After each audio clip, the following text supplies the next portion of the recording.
نحمدہ و نصلی علی رسولہ الکریم، اما بعد، فاعوذ باللہ من الشیطان الرجیم، بسم اللہ الرحمن الرحیم۔ اہدنا الصراط المستقیم۔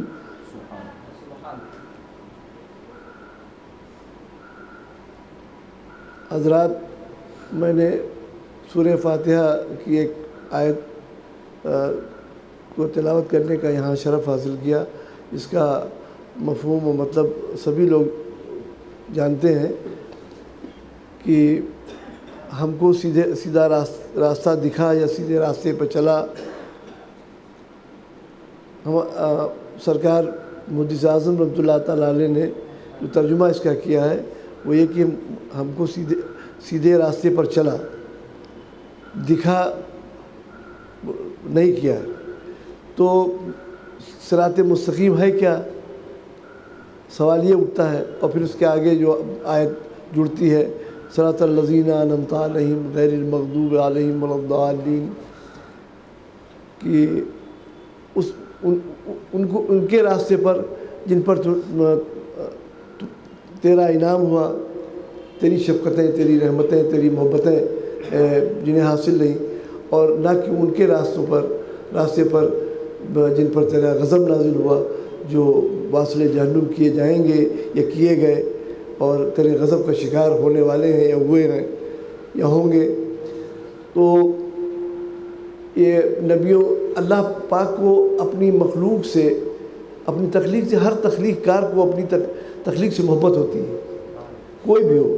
مسلم ہو، غیر مسلم ہو، جاہل ہو، پڑھا لکھا ہو، یہ اپنی چیز سے اس کو محبت ہوتی ہے، اپنی تخلیق سے،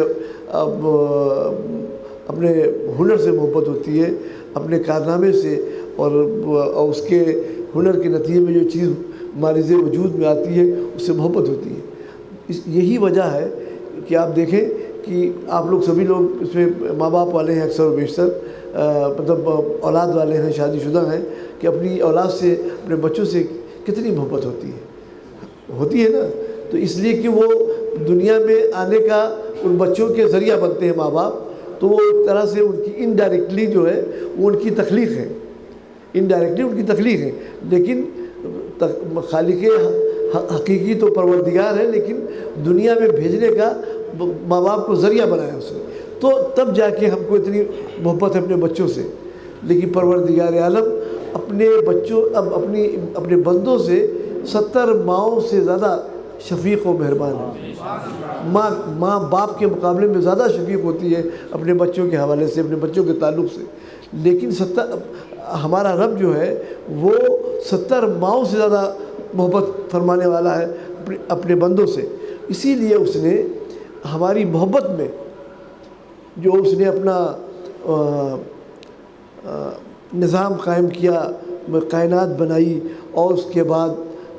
پیدائش کا اور تخلیق کا سلسلہ شروع کیا، اور جنت دوزخ وغیرہ کا جو معاملہ رکھا، تو اپنے بندوں کو اپنی سختیوں، اپنی گرفت اور اپنی دوزخ سے بچانے کے لیے اس نے نبیوں اور ولیوں کا سلسلہ بھی جاری کیا۔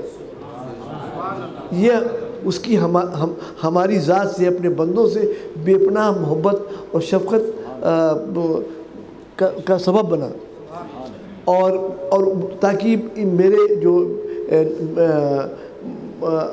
خوش اعمالیوں کا، خوش کرداریوں کی جو نمونہ بن کے خوش مزاجی کا، خوش اخلاقی کا، خوش